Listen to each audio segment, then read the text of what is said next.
Nous avons combien de moyens? 5 moyens.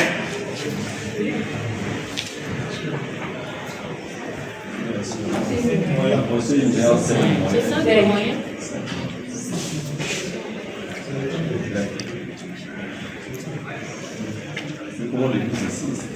Ah bon? 5.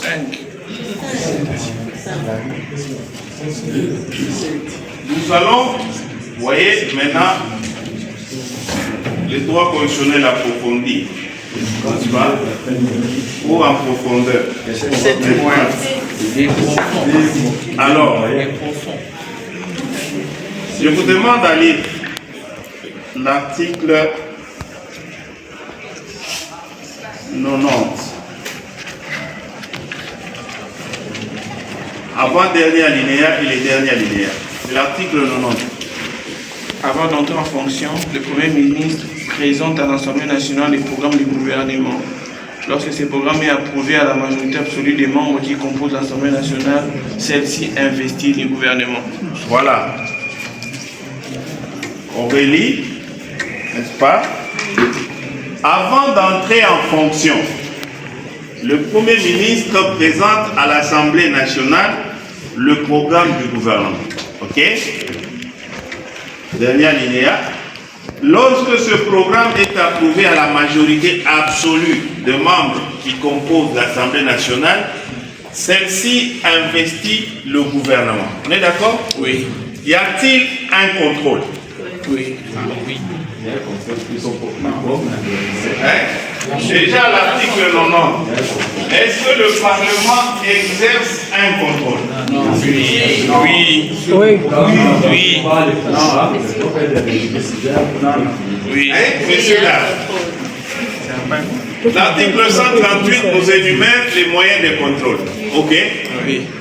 Mais ma question est celle de savoir, à l'article 90, est-ce qu'il y a un contrôle qui est établi? Il y a un contrôle. A priori, on peut accepter. Vous voyez, l'investiture est le premier moyen de contrôle. Voilà.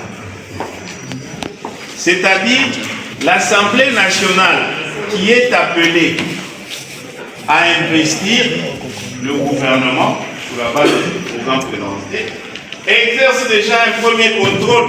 Mais ce contrôle, il porte sur quoi? Sur le programme. Non, mais le programme en lui, il dit rien. Le programme, c'est technique.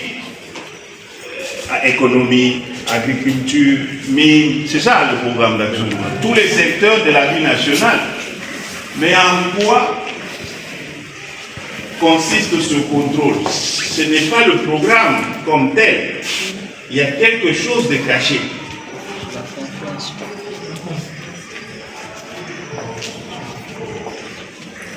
Voilà la première. C'est-à-dire l'investiture du gouvernement est le premier moyen de contrôle. Parce que s'il ne passe pas ce contrôle-là, il ne sera même pas investi.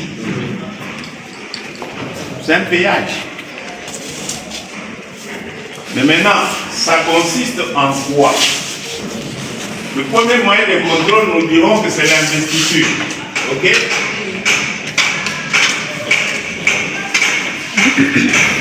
L'investiture du gouvernement comme le premier moyen de contrôle parlementaire. Mais le contrôle ici, il porte sur quelque chose de concret. Ce n'est pas le programme en soi. Le contenu de ce programme va nous donner des pistes. Alors, le contrôle porte sur l'orientation politique du programme.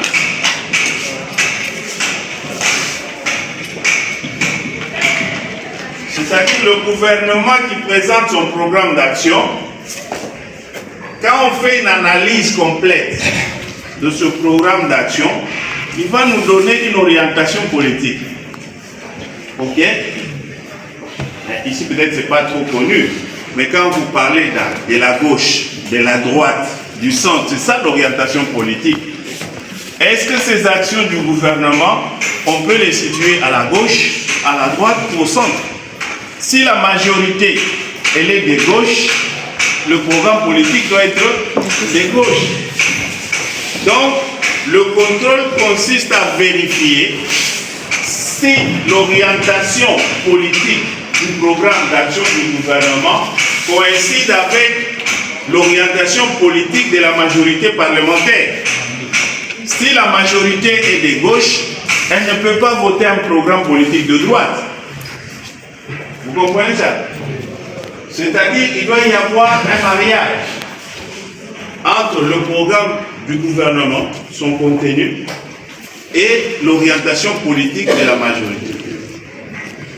Ici, si la majorité c'est l'union sacrée, il faut scruter quelle est l'orientation idéologique de l'union sacrée. Est-ce qu'on peut situer l'union sacrée à gauche, à droite, ou au centre, centre-gauche, centre-droite? Sur base de ces critères, le programme du gouvernement doit s'ajuster à cette orientation politique. Un gouvernement d'extrême droite, il a un programme d'extrême droite, contre les immigrés, nationalistes, etc. N'est-ce pas? Alors, si la majorité est à l'extrême droite, elle ne va pas adopter un programme d'action de l'extrême gauche. Donc l'investiture en lui-même, c'est le premier filtre, le premier moyen de contrôle. Et c'est sur base de ça qu'on établit les contrats entre la majorité parlementaire et le gouvernement. Donc, l'orientation politique. Le programme politique du gouvernement est-il coïncide avec le programme politique de la majorité parlementaire?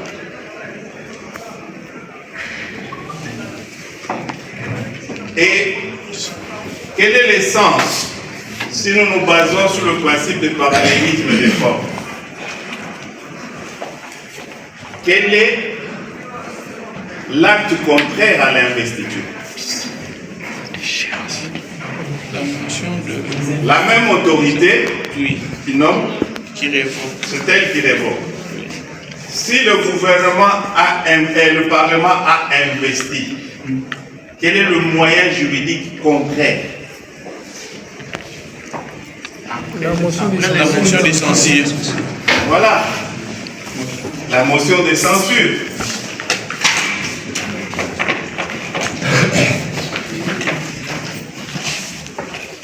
Voilà. Donc, la motion de censure est-elle un moyen de contrôle? Oui. C'est les effets d'un moyen de ça. Les effets. C'est une conséquence qui découle. Voilà où je veux en venir. Entre l'investiture et la motion de censure, qu'est-ce que les deux moyens ont de commun?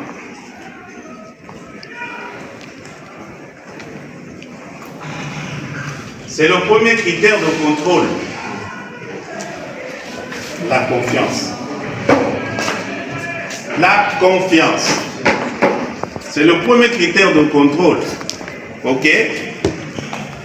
Quand on investit un gouvernement, on lui manifeste la confiance. On vérifie que l'orientation politique est la même. On lui fait confiance. On lui donne un crédit. N'est-ce pas? Maintenant, quand on n'a plus confiance, vous comprenez? Quand j'avais confiance, j'ai investi. Mais quand je n'ai plus confiance, je retire ma confiance à travers la motion de censure. Donc l'élément principal ici qui justifie le moyen de contrôle, c'est la confiance. Quand on a confiance, on investit. Quand on n'a pas confiance, on prend la motion de censure. Alors, les deux, comme on va le voir, et ce sera le premier thème que nous allons voir, ce sont les moyens de contrôle qui portent sur la responsabilité du gouvernement. C'est-à-dire, le gouvernement engage sa responsabilité. N'est-ce pas? Engager la responsabilité, ça veut dire quoi? Nous retournons en droit civil, parce que ce sont des notions qui viennent du droit civil. Quand nous parlons de la responsabilité, en droit civil, quand est-ce qu'il y a responsabilité? Pour dire en droit public, le gouvernement engage sa responsabilité. Ok? En droit privé, en droit civil, la notion de responsabilité fait allusion à quoi? Je fais allusion à la réparation d'un dommage et conséquence. Réparation D'un dommage causé. Vous êtes sûr? La responsabilité en droit civil. Vous êtes civilement responsable. C'est ça le terme, non? On vous a condamné parce que vous êtes civilement responsable. La capacité de répondre à ces actes. Non, à la base, qu'est-ce qu'il y a? Pour qu'il y ait responsabilité, Il y a préjudice. il y a faute. À la base, il y a une faute. Pour qu'il y ait responsabilité, il faut qu'il y ait une faute. On ne pas en droit administratif pour la responsabilité sans faute de l'État. Mais en droit civil, à la base d'une responsabilité, il y a la faute. Et en plus de la faute, il y a la sanction. C'est ça. En droit civil, les deux sont associés. La faute et la sanction. Est-ce que c'est cela, la responsabilité en droit constitutionnel qui nous intéresse? Quand on dit le gouvernement engage sa responsabilité. Parce que c'est une notion qui vient du droit civil. Mais est-ce qu'on peut la transposer comme telle? Faute, sanction. Non.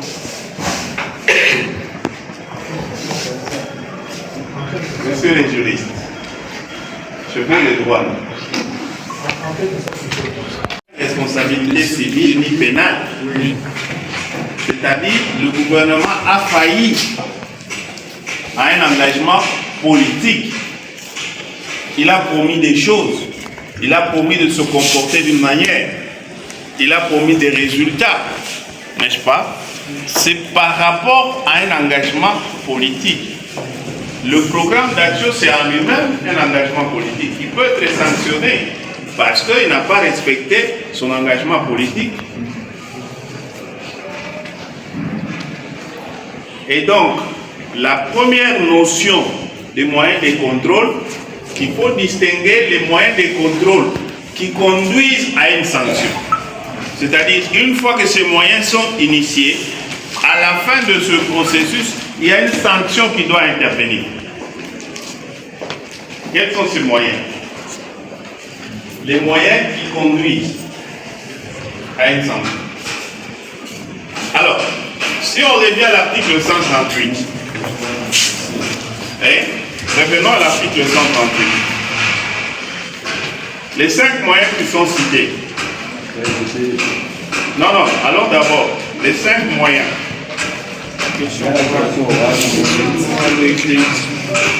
Oui. Avec tout son débat, Oui. non suivi de vote. Deuxièmement, la question d'actualité. Point 3, l'interpellation. Le point 4, la commission d'enquête. Le point 5, l'audition par les commissions. Voilà, si nous prenons les 5 moyens qui sont énumérés à l'article 138, est-ce que ces moyens conduisent à une sanction? Un ministre à qui on a posé une question écrite, il a répondu. Quelle est la sanction? Un ministre à qui on a adressé une question orale avec débat, il a répondu, il est venu au Parlement, il y a eu débat. Quelle est la sanction? On peut avoir des donner ses prétentions, mais s'il ne convient pas dans une chambre ou le Parlement, là, suivi d'une sanction. Non. Vous êtes député. Vous avez écrit au ministre, question écrite. question orale. Il est venu, il s'est présenté, il a donné ses moyens. Quelle est la sanction de la Conseil ministre, il est appelé, on l'a convoqué par rapport à une. Il doit répondre à une responsabilité dans son départ. Je suis d'accord. Motion de défiance. Vous lui avez posé la question. Non, on ne lui fait pas une motion de défiance. Vous lui posez d'abord la question. Qu'est-ce qui se passe dans les domaines miniers par rapport aux taxes, je ne sais pas. Il a un délai, il a accompli, il est venu même pour le débat. La session est terminée. Quelle sanction peut-il y avoir? La motion, la question orale, on peut le convertir à une interpellation. Ah non, mais ce n'est plus. Moi j'ai dit la question orale dès qu'elle arrive à la fin. Quelle est la sanction? Ok. Non, suivi les votes là, c'est bon. Non. C'est-à-dire, moi j'ai dit, quelle est la sanction? C'est-à-dire, quand il y a ce débat-là, dès que ce débat-là, il termine. Non, il n'y a pas de sanctions. Pas les sanctions. La sanction, La question, on peut dire qu'il n'y a pas de sanctions. Oui, il n'y a pas, effectivement. Il n'y a pas de sanctions. Hein? Il n'y a pas. C'est-à-dire que ce sont des moyens qui ne conduisent pas à une sanction. Ok? Si vous voulez une sanction, choisissez un autre moyen. Mais en tout cas, ce moyen n'implique pas nécessairement une sanction. Mais ça peut répondre par écrit, une question écrite. Donc, il faut distinguer deux catégories de moyens de contrôle. Il y a les moyens qui ne conduisent pas à des sanctions, n'est-ce pas? Pas nécessairement. Alors qu'il y a d'autres, une fois qu'ils sont initiés, ça conduit à une sanction. Nous sommes dans une sanction politique, pas pénale, ni civile. Dès que ces moyens sont initiés, l'aboutissement, c'est la sanction. Dès que ces moyens sont initiés, l'aboutissement, ce n'est pas la sanction. Alors, quand il n'y a pas de sanction, quel est le sens de ce contrôle? Pour les moyens de l'article 138, qui n'aboutissent pas nécessairement à une sanction.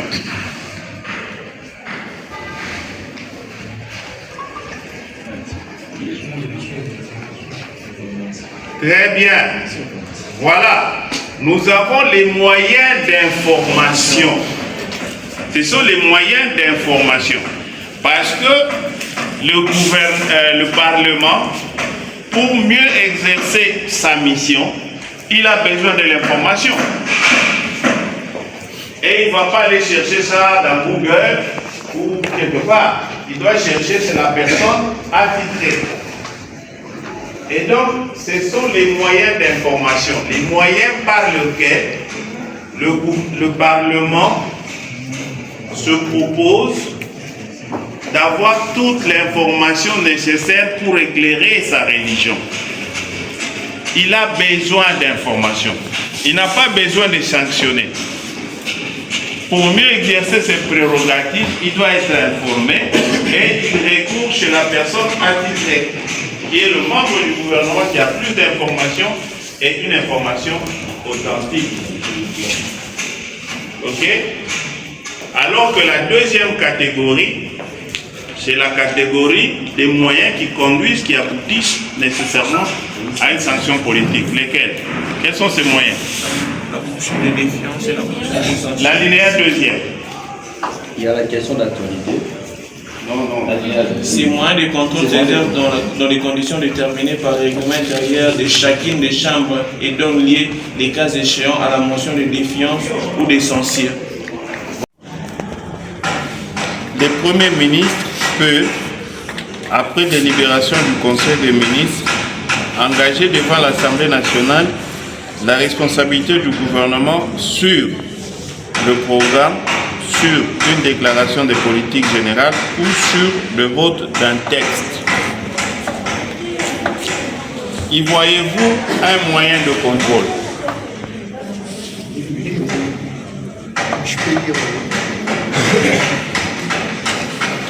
voyez, nous sommes dans la catégorie de la responsabilité.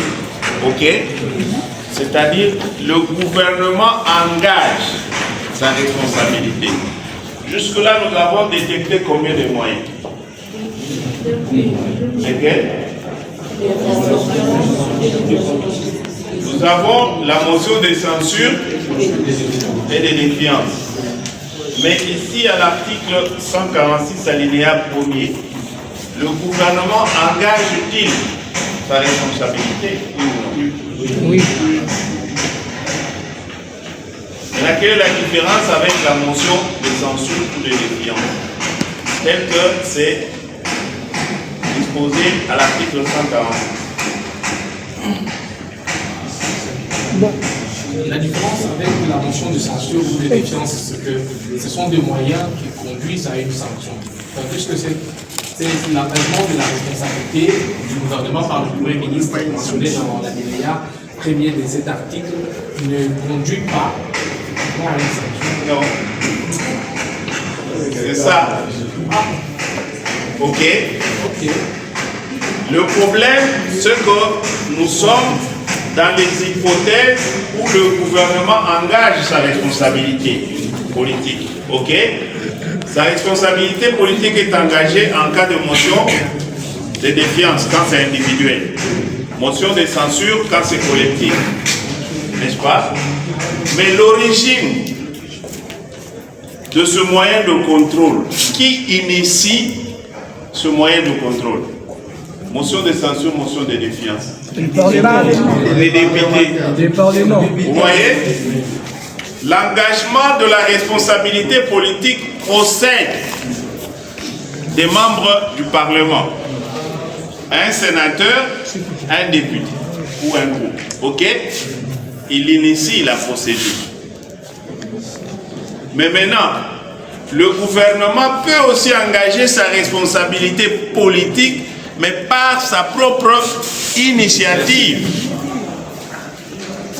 Vous comprenez? C'est-à-dire, il prend les devants. Il met le Parlement devant sa responsabilité. Le gouvernement peut venir, s'ils ont délibéré en Conseil des ministres, sur une question importante de la vie nationale. Ok? Quand le gouvernement dit « j'engage ma responsabilité politique », ça veut dire que si le Parlement ne vote pas dans le sens favorable, c'est le gouvernement lui-même qui démissionne. Il ne doit pas attendre qu'on le sanctionne. C'est une menace. Le gouvernement menace de démissionner. Et dans une démocratie, quand le gouvernement démissionne, c'est qu'il y a crise politique. Et c'est grave. Vous devez recommencer tout le processus de formation du gouvernement. Et dans les démocraties avancées, on essaie d'éviter ces crises. Donc, l'engagement de la responsabilité politique, dans le sens ici, on va l'appeler la question de confiance. Question de confiance. Ce n'est pas la motion de censure, ce n'est pas la motion de défiance, mais c'est une question de confiance. C'est un peu comme ce qui se passe en France. Oui. Mais nous aussi, on le prévoit. C'est-à-dire, cette fois-ci, l'offensive, l'initiative vient du gouvernement. Il brandit une menace aux parlementaires. Je vous fais cette déclaration. Et puis on dit les éléments, c'est-à-dire, ça peut être un élément de son programme, ça peut être une déclaration de politique générale, ou ça peut être un texte. Par exemple, le gouvernement peut trouver qu'il a un projet de texte, un projet de loi très intéressant pour lui. Il trouve que le parlementaire tergiverse un peu. Ok? Pour les mettre devant leurs responsabilités, il peut venir engager sa responsabilité sur ces textes. Vous voyez? C'est-à-dire que c'est quelque chose qui est important pour le gouvernement. C'est quelque chose qui est très important pour le gouvernement. Soit il fait une déclaration de politique générale. Je peux vous donner une hypothèse. Comme il y a souvent la question de l'état de siège, il il y a toujours des tendances qu'on doit lever ou pas. Maintenant, le gouvernement vient demander une prorogation ou bien une loi d'habilitation. S'il voit que les députés sont en train d'hésiter, ok, il peut engager sa responsabilité. C'est un mécanisme démocratique. Il dit, messieurs les députés, si vous ne votez pas en faveur de la loi de ratification ou de quoi, je démissionne. Ils vont bien penser. Est-ce que ça les intéresse? Pas. Donc comprendre que c'est un mécanisme offensif entre les mains du gouvernement. C'est lui qui prend l'initiative. On va l'appeler la question des fonctions. Mais si je vous demande de me distinguer quelle est la différence entre la motion de censure et la question de confiance, vous me direz quoi? C'est l'initiative. La motion de censure et la motion de défiance, ce sont des initiatives qui parlent de... Ce sont des initiatives parlementaires. Et la question de confiance, voilà. Mais les deux conduisent à la responsabilité politique. Parce qu'il y a des conséquences. Si vous votez négativement en faveur d'une déclaration de politique générale, le gouvernement est obligé de présenter sa démission.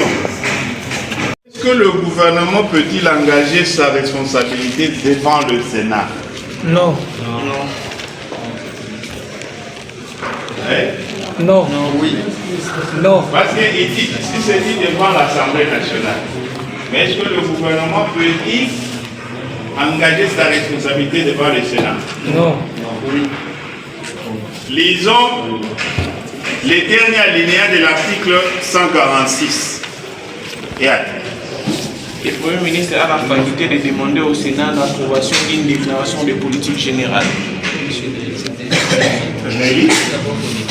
Le Premier ministre a la faculté de demander au Sénat l'approbation d'une déclaration de politique générale. Donc, le dernier alinéa nous dit que le Premier ministre a la faculté de demander au Sénat d'approuver une déclaration de politique générale. C'est-à-dire qu'il va aller au Sénat, il va lire sa déclaration de politique générale et il va demander à ce que le Sénat l'approuve. Mais est-ce qu'il y a des conséquences au cas où le Sénat ne l'approuve pas? Vous avez des hypothèses, moi aussi je vous mets dans l'hypothèse. Le Premier ministre demande, on lui accorde, elle vient, elle fait sa déclaration de politique générale, elle demande l'approbation. En cas de non-approbation,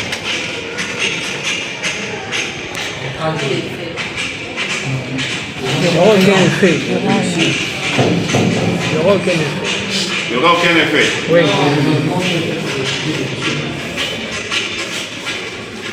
Mes chers assistants, c'est une question de doctrine. On appelle ça la déclaration sénatoriale. La déclaration sénatoriale. La déclaration de politique générale. Il n'y a jamais eu de cas. Il n'y a jamais eu de cas de non-approbation. Hein? Mais c'est une question qui taraude la doctrine. Comment prévoir une déclaration de politique générale qui ne comporte pas de conséquences? Ça devient une formalité. Oui. La question est encore débattue, mais on l'appelle la déclaration sénatoriale. Bon. Parmi les deux types de moyens de responsabilité politique, quelle est la différence qu'il faut faire entre la motion de défiance et la motion de censure? La différence entre la motion de défiance et la motion de censure, c'est que la motion de défiance, elle vise un seul membre du gouvernement, tandis que la motion de censure vise tous les membres. C'est collectif. C'est une sanction individuelle.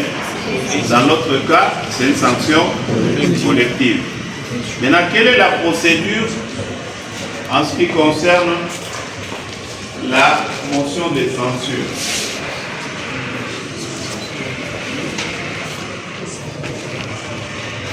On va lire à l'article, à l'alinéa 2e.